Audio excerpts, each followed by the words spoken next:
including grounds, courthouse buildings, and the grand courtroom is no longer an official construction site. Today is the Marshall County Board of Supervisors regular session meeting on Tuesday, August 3rd, 2021 at 9:05 a.m., 1 East Main Street, Grand Courtroom.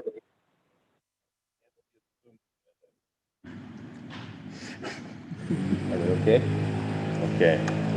This is a notice to the public. The Board of Supervisors welcomes comments from the public during the time allowed for discussion. You are requested to approach the microphone, state your name for the record, and limit the time used to present your remarks in order that others may be given an opportunity to speak. The normal process on any agenda item is for the chairperson to read the item from the agenda. The board is given an opportunity to comment on the issue and/or place a motion on the floor. An opportunity for discussion may be presented, at which time the public may participate, and a roll call vote will follow. We're going to call our meeting to order at 9:06 a.m. Please join me in the Pledge of Allegiance.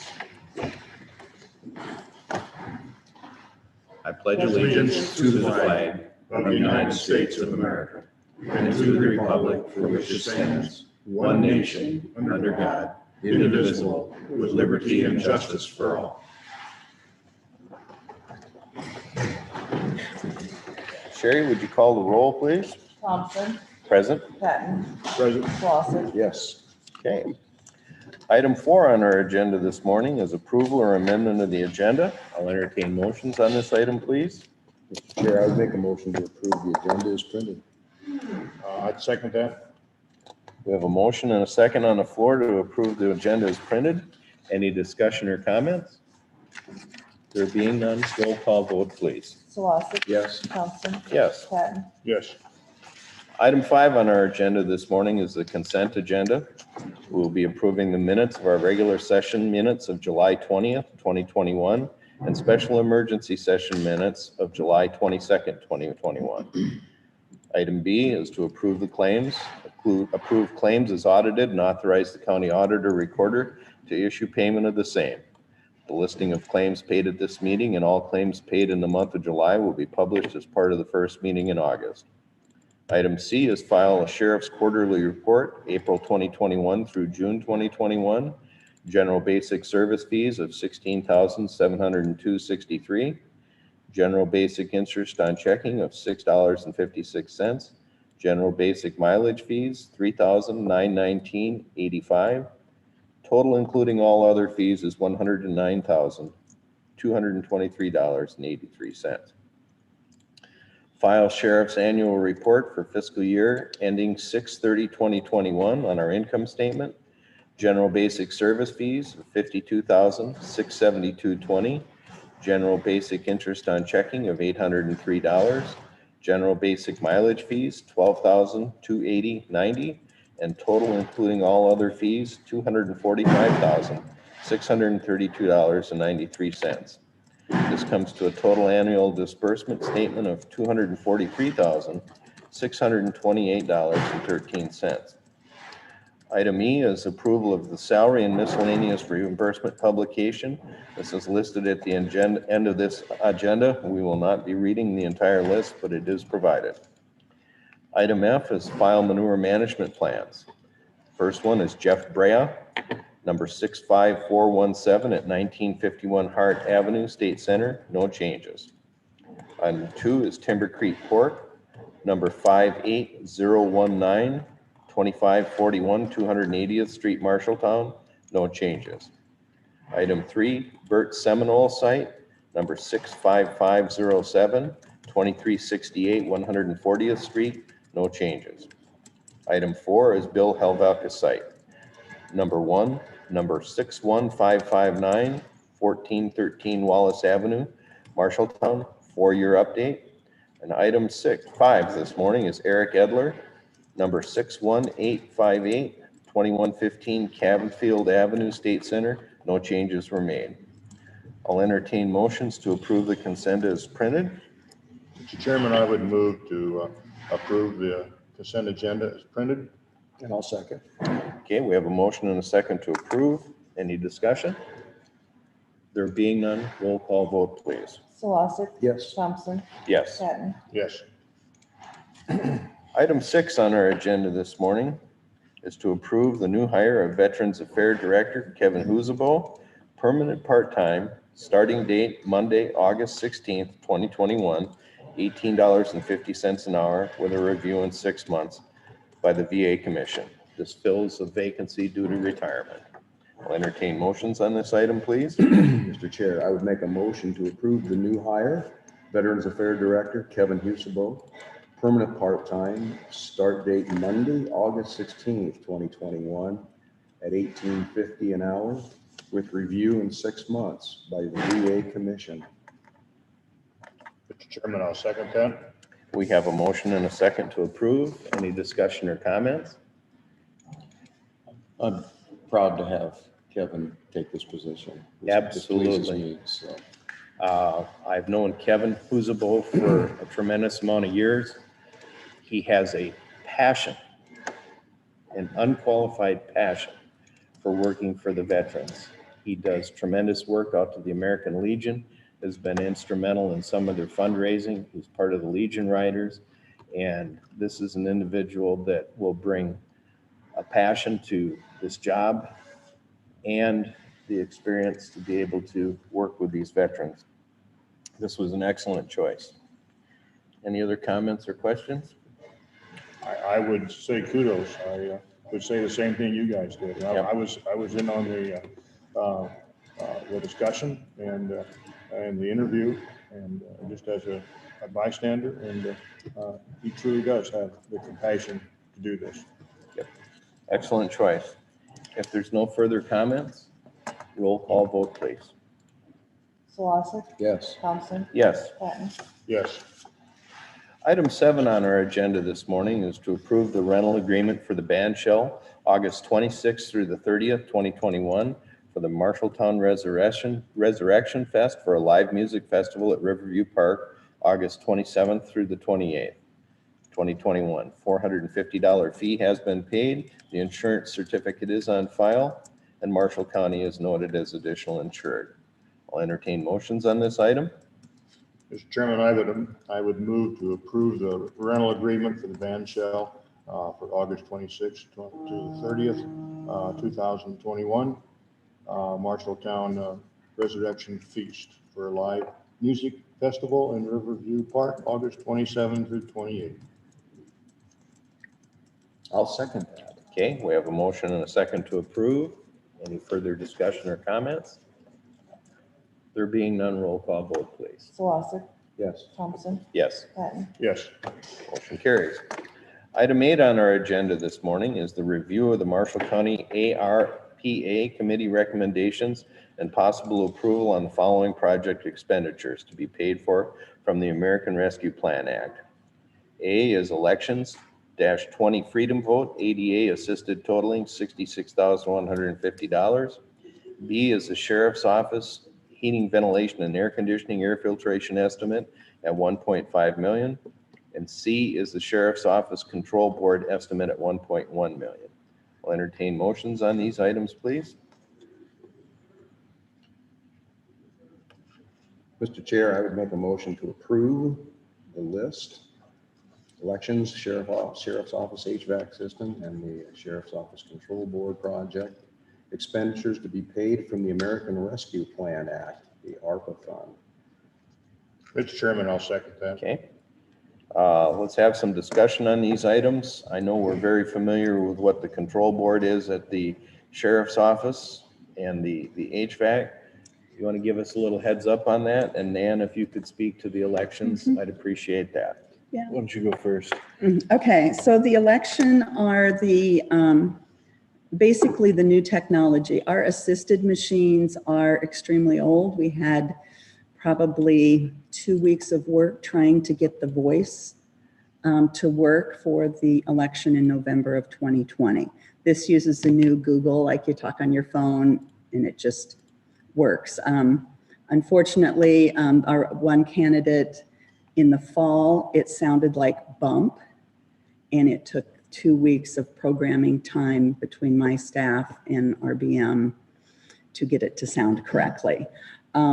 These new machines are tablets. So when we go out people can use them. Young people are comfortable with them. When we do satellites at the college, that's all we take. They just use these. They have stylus, so technically nobody would have to touch the equipment at all. They'd be given a disposable stylus, do their voting, and basically each thing you're voting on, it's a page on there. You vote next, and go all the way through. We would get rid of our previous machines.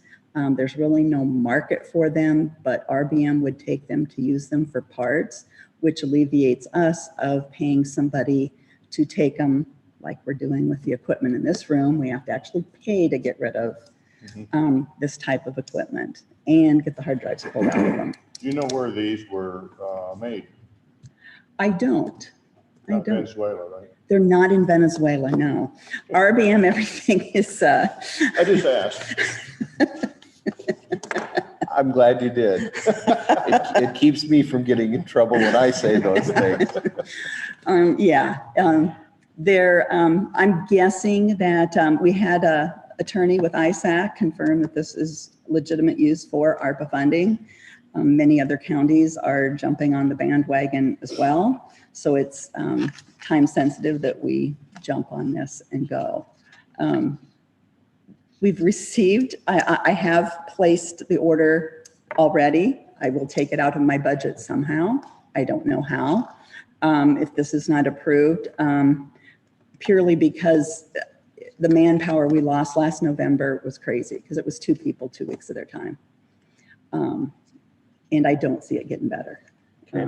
It's just a completely different technology. Yeah. Lucas? Yeah, the other 2 projects, starting just run down the list here. The HVAC upgrade for the sheriff's office building. This wouldn't be the jail, although it could kind of roll into that depending on how things shake out. But is something that has been long overdue in this building as well. So it was really nice to see that these funds were available for an upgrade in that building. The system that's in place, the thermostat system is a pneumatic system. So we have to have a air compressor in the basement that pumps a constant like 11 PSI to these thermostats. And it is just really dated.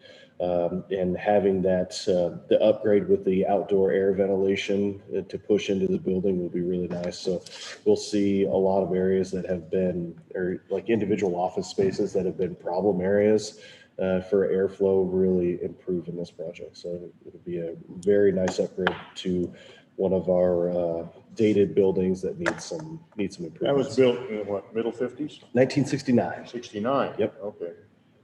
Yeah. So We did increase this amount too during our ARPA committee. We had an original estimate in there at 1.2. The committee just wanted to up it to make sure it's covered so we didn't need to come back. But who knows what the estimate really will be. You know, if we do, we can come back and adjust it again. Yep. Yeah, but we thought it's always easier to go down than up was kind of our thought process. So yeah, if we approve too much for funding and we don't spend it, no big deal. If we approve too little, we have to go back to the committee and have another vote. Yeah. So it was a good idea. Rhonda did that. So kudos to her. The other project is the control board upgrade, which is the kind of the mastermind of the jail. We have a dated system in the jail for locks and intercoms, lights, and that's about it. Cameras. So what we're trying to do is get this upgraded so we can have the control officer have a better view of what's going on. Things will work more seamlessly. It will allow jailers not to have to go to individual cells as often, so we can kind of reduce that contact with people.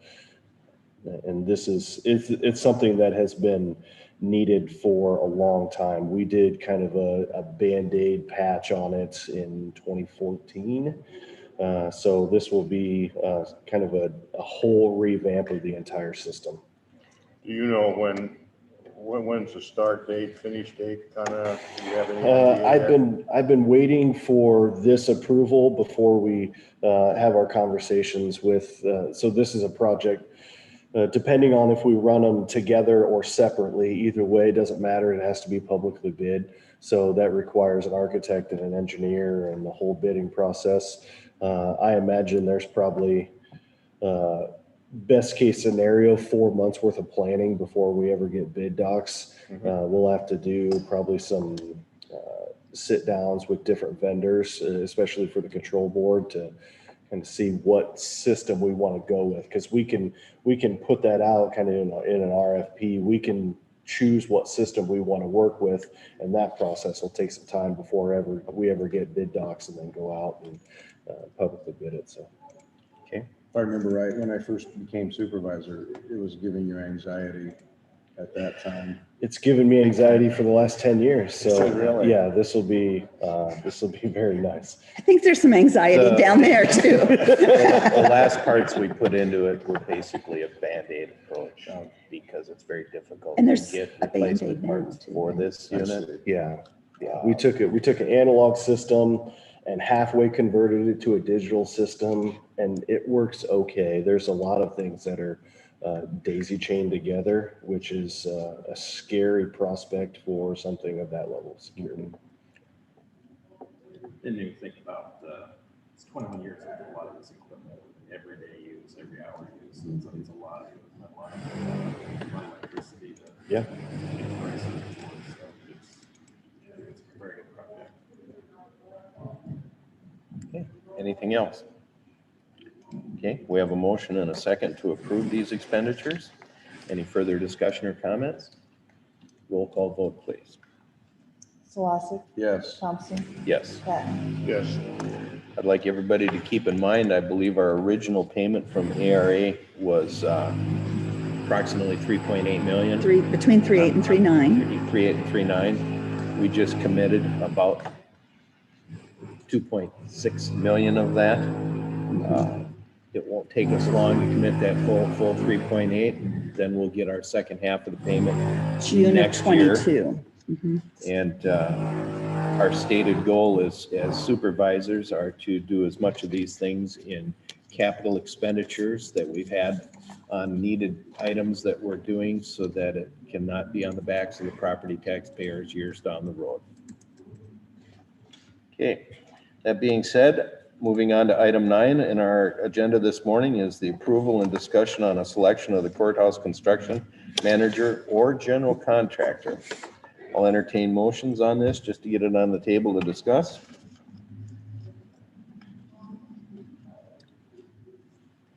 Do we want to discuss first, since we don't know who? Yeah, we've got 4 different ones. Yeah. Let's just get this on for discussion. Okay.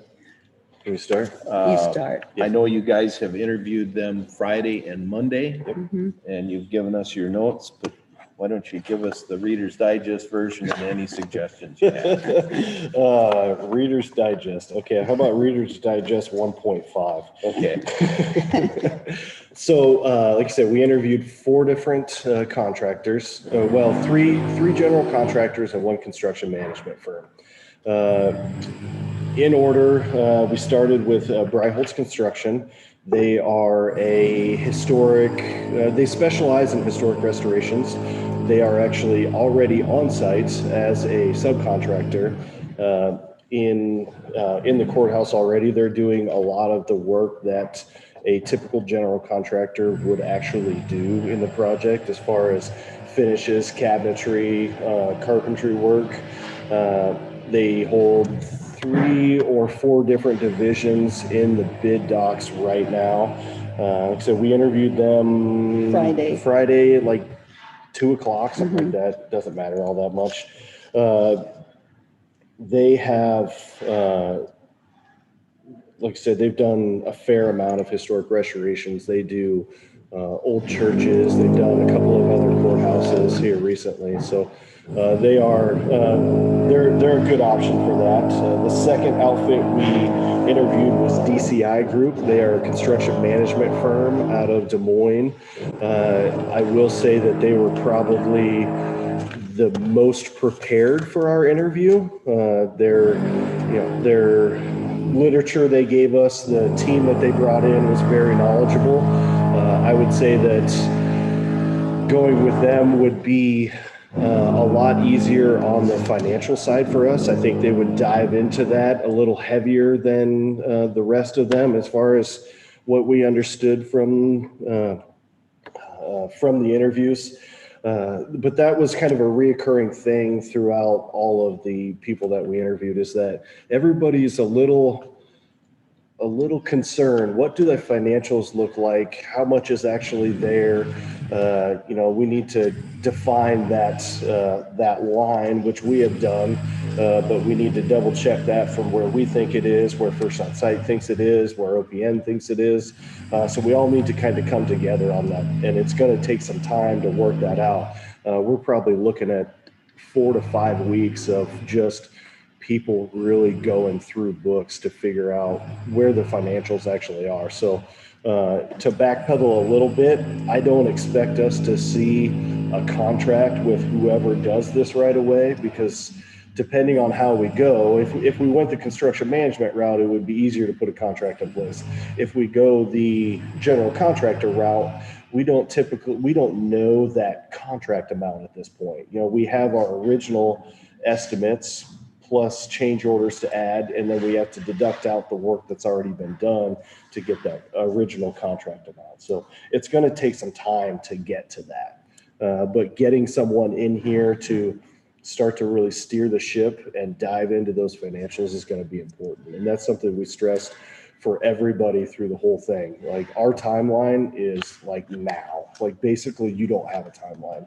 If we approve something today, we would love to see you here later this week, if not the first part of next week. So we did stress that for everyone. That And they it's all important. committed to that, Yeah. that the latest they'd be here was Monday, starting the work, without a contract. That's a handshake type situation, but they were all willing to do that. They understood the urgency of getting us proceeding forward. Would it be fair to say it's going to be faster in our process if we go with this as a construction manager rather than a general contractor? It would definitely, I think. Yeah, I would think so.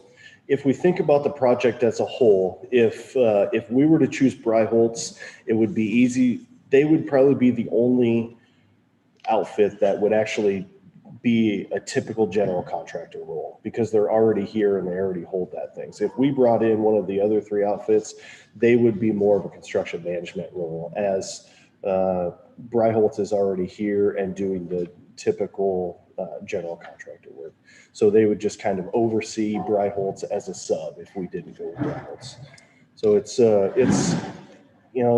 not a clear bullseye for all 4 of these candidates on how this runs, but legitimately, I don't think I would have concerns with any of the 4. I think they're all. One of the main questions we ask are, what are your timeline? What are your resources? And, it's the middle of construction season. We need to make sure that you actually have the staff and the availability to run essentially an $8 million project at this point. And that's like, now there's no preparation time for it. It's show up and do the work. During this time, this transition period, the subs still have a contract they're working on, so they'll continue working. The subs currently have not terminated their subcontracts with First On Site. We're pressuring. That's supposed to happen today. Yeah, it's supposed to happen today. We put a lot of pressure on them. They've been, for whatever reason, it hasn't been done. That is very important, because I would imagine that whoever comes in would try and get those subcontracts in place quickly, and then our overall contract with them would come in later. I would imagine that we would work under some sort of general agreement for the interim until we can get the actual contract in place. Right now, the subcontractors are working due to a call from Lucas about 2 weeks ago, telling them what's going on, telling them we'll take care of them. Please keep working. And they are. They've been very good. They've been very good. They're doing it just from, and it's because they're more local. They know us. I mean, there's people from Des Moines, Fort Dodge, it's all Iowa people. there's a matter of pride to it. Yes, Without question. and There they've is. been, in my opinion, busting it the last week and a Yep. half. I do have a question. When I look at some of these, like, we've got initial fees and then general contracting fees, which is an upcharge on Yep. things. If we go with it as a construction management rather than a general contractor. The do initial those- fees are still there. How about the upcharge? So we have financials from everyone, and I imagine now is probably a good time to talk into that. Basically, there is an upfront charge for everyone, and each business looked at that differently as far as what they need for time on the front end, and the range on those are pretty significant as well.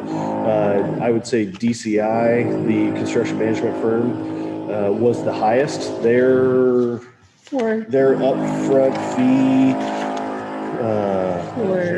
I didn't was, see it. sorry, it's on, it's The in letter their in the packets. packet. It's in a letter. It's on the second page. Their upfront staff rates to figure out what's going on is $470,000 Okay. and 470,000. I see it there on page 2. It's not a small number. That same work from Bryholtz is 85,000. The third contractor we interviewed is Story Construction. I would say that they are probably the largest general contractor in the state. I would also probably showed the most concern in the interview as far as there are a lot of things to worry about. You know, there's a lot of moving parts here. And I would think that the feeling I got from them is they showed the most hesitancy. Not that it was, we don't want to do this job. It's, if we do this job, it's going to be a meticulous process. It's going to be, it's a moving target, essentially. Yeah. Now, with that being said, they would still bring in their superintendent right away. They would still start running the ship and getting the project moved in that direction. Just that they showed the most hesitancy with the financials. Yeah, they did. And so they kind of wanted the construction manager route for that reason. They had an interesting construction philosophy in their whole lean processing. And I actually took some stuff at Emerson like that. It sounded very much like, and they said it's been very successful in working with the subcontractors to keep them on schedule and to understand the schedule. It's almost a form of Kaizen. It's a whole sticky note, Yeah. boards, yeah. So it's the whole it's lean manufacturing, of course, when we did it at Emerson, but it's the same concept that they use. So it was a very interesting, he got pretty detailed on that actually. And, you know, he said if we wanted to come watch a meeting and come to any of the projects, they all offered that, but that would be an interesting process as well. Did we get financials from Story? No, I don't think we really did. Let me double check that, because I could have swore, I thought we did. Maybe we forgot to print it there. Let me ask you about Procore. What is Procore? Procore is a software that OPN uses, and It's more of a contractor thing, but it's a way to track your project. Okay, a way some to- use it and some don't. Yes. It's the expensive, Cadillac. I see. It's the I Cadillac. went in and Googled it. Did you? And researched it. It's like a computerized version of a million sticky notes, all put together.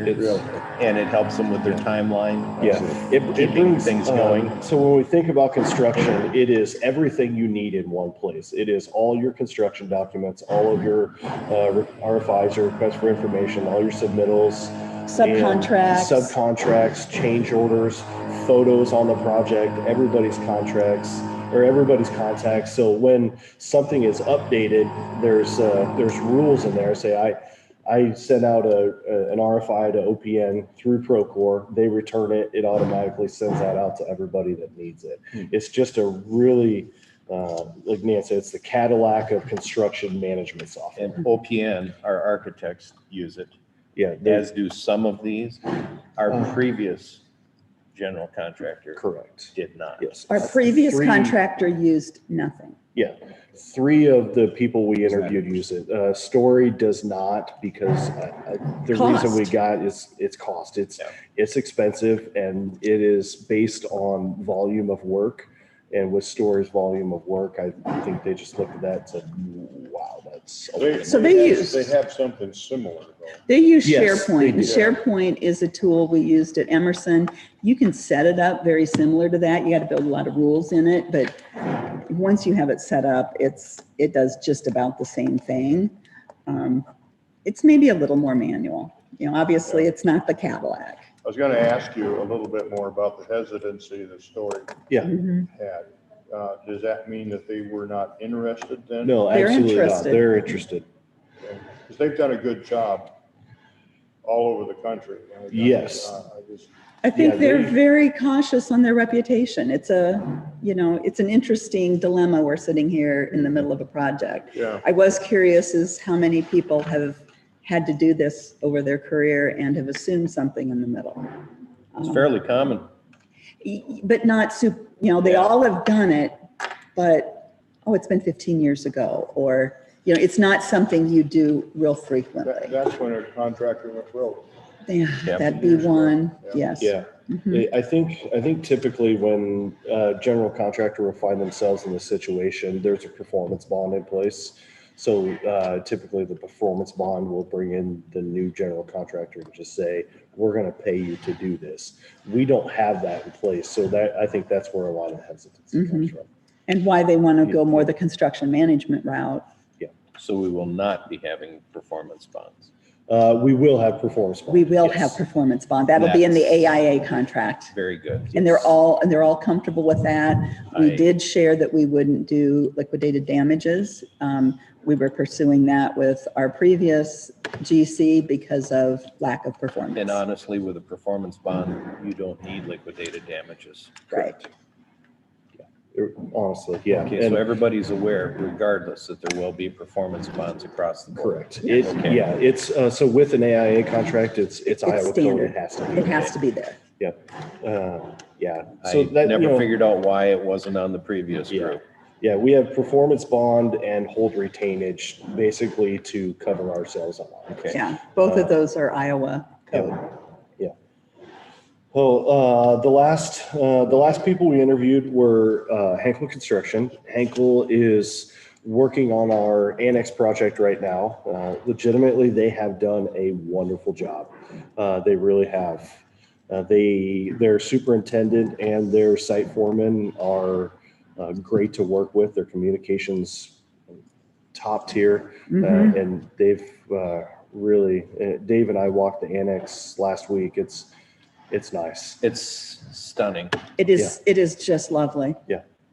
It's just absolutely, it's going to be so nice to have it open and let people see this Mhm. long-awaited project that it will be well worth the wait for the annex. Yeah, Mhm. it is. Yeah, And that building just never has been able to perform No. because it just wasn't in good shape. Wasn't used to its potential. was it? No. Now we have all three stories are going to be Mhm. utilized, Yeah. and And the Yeah. basement, isn't It's it? It's gonna be amazing how fantastic. spacious that Yeah. is, digging that basement down and having that headroom. You don't feel like you're in the basement. With that deep of room, we could get a lot of files back in there, Oh, no, You're I not guess funny, Bill. see, no, we can't, Bill, because now there's a bunch of walls in the way. Okay. Yeah. Yeah. So, like I said, Henkel was our last interview. I will say, I personally had the most hesitancy with Henkel.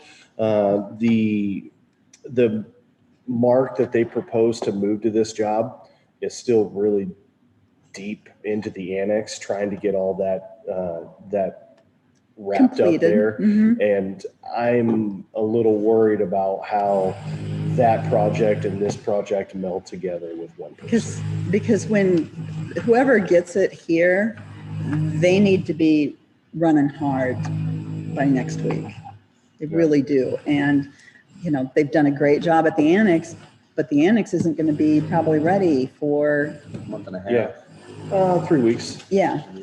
3 weeks. So I mean, it's a close enough timeline. Is it, it can work.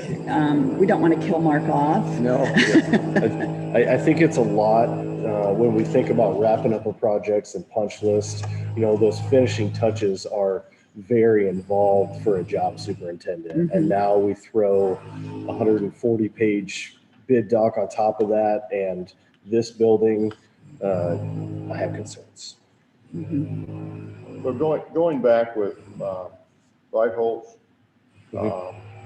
DCI group and Story, then the ones that did they all said for sure next week they'd be here Or earlier. or earlier. Yeah. Okay. Yeah. Bryholtz is already here. Yeah, they're Yeah, I realize that. there. But they're going to be here in a different way. Yes. They have to bring in some more people, I assume. Well, they have kind of a two-level management system already in place, and they would basically bring in a third and just kind of shift those two people up. So Doug is their project superintendent. He would move to the lead on the project. He's here probably 3/4 time now. It would move him to 100% time. The guy underneath him would do more of a project foreman role, and then they would bring in somebody else to run they're actually doing on site. But their current subcontract work. Yeah. So then, Bridholz, since they've been here, they do know They've sat what the total in. project looks like. Yes, there is, in my opinion, a significant upside to Bryholtz. They are here. They know the job, they know the prints, and they already have a good relationship with all of the rest of the subcontractors. In my opinion, that is our smoothest, easiest transition, and the people that we've worked with there are very responsive and have that level of professionalism that I think we're looking for. It's a hard decision. It is. It's a big decision. It is. When we These spoke, are good people. when we Absolutely. spoke yesterday, that kind of last bullet point there with Briarholtz, we called Greg, and the initial fees is the $85,000. The fee for the GC is 7.5. They would have 2 full-time laborers here and 2 carpenters, which would be charged back. Those laborers, they would, they got some people here to clean. They got some people here to walk the site. Not just 1 or 2 people. They'll have more team than that. And when they identify things, they've got somebody to do carpentry work, help out as they start to dig into something for a subcontractor and something's not included in their bid, that person can jump in, get whatever's wrong taken care of, and let the subcontractor keep going. First on site's fee was 12%. Yes, Compared to the 7. Yeah, there's a significant cost savings there. yeah. There was a And couple words I used yesterday. Can you say them now? We were raped and pillaged.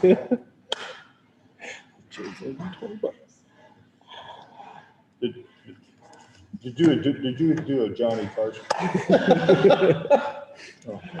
That's truly what I feel like.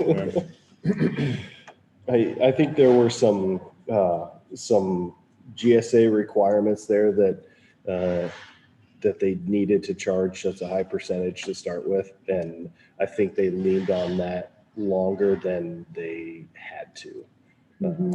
I mean, for the initial, come in, disaster, clean it up. They're very good at that. The 12% makes complete sense because you're trying to get a lot of stuff here super quickly. That makes sense.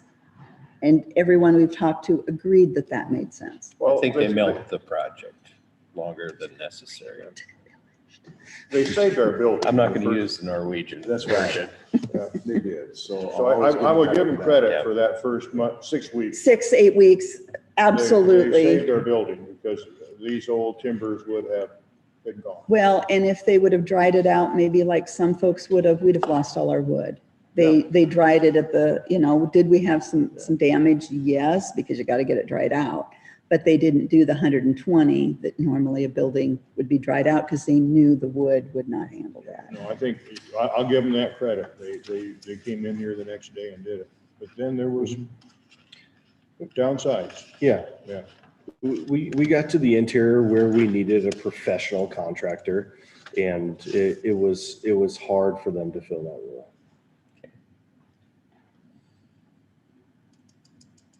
Do you have suggestions before we take any They kind of gave us some motions? suggestions. I think so also. Mr. Chairman, at this point, I would move to approve the selection of a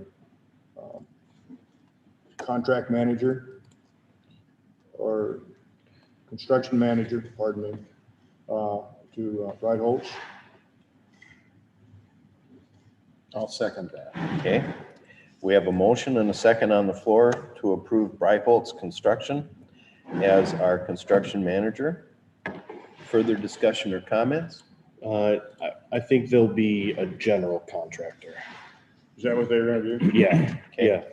I'm going to cross out. Or construction either, I'd say manager. let's do one or the other and see as our discussions go so that we leave that open. Should we leave that open, but at So- least choose Breiholtz? Yeah, Yes, so I mean, that's what we general need. contractor slash Construction manager, Okay. we'll just see how the Yet to be relationship, determined. yet to be determined how that's, because again, everyone's still concerned about the whole money thing. Okay. I'll go with that. That being said, when I've come in and out of the courthouse these last few days, the subs have definitely echoed the same thing that you guys have said this morning. And I think it would probably lead to the smoothest transaction and hopefully the quickest resolution to completing our project. Any other comments or discussion? Do we have a second? Did you second? Yes, I did. Okay. We have a motion and a second for Breiholtz. There being no further discussion or comments, roll call vote, please. Solosik, Yes. Thompson, Yes. Patton, Yes. Okay. Item number 10, are we still going to leave this tabled or do we have our final draft completed? No, we're still tabled.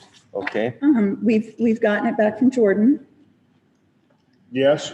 and his notes, and I had sent some questions off to Raycom, and I don't think I've heard answers back on those, so I will follow up. Unfortunately, I kind of got waylaid with the construction stuff, but we've made some progress Okay. on the lease. I know that they really do need to do the work on those towers They can't do it until we. do this lease. So I know that my first thought was that we really didn't need to do this till next spring, That's what I but that is not the case. They really need this lease done so Okay. that they can get that equipment going. But I will follow up and They haven't done anything on the first one we did. I think they're doing some stuff up there. Well, I drove by here not too long ago and there's nothing going on.